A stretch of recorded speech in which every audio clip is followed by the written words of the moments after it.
Po sir, ni ang primary operator ng UBM Maki machine dito sa Felix. Ito po ang UBM Maki. As of May 28, madalas ito nagamit. Naka 4,164 ako na pieces kami meron last week. Halos bihira nagpahinga. Wala kaming in-house order. Pending namin ay good for 24 hours. Sa consumables naman, wala akong na-consume last week. Dito naman ang in-use ink namin. Nasa mismo machine lang. Maayos naman po. Dito naman nakalagay ang stock at unused ink. Maayos naman po. Updated ang inventory report as of kahapon. Ito naman po ang aking printer head.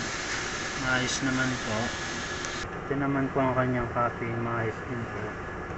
Ito po yan. Head clean. After head clean, nozzle check. Ito po yung nozzle check.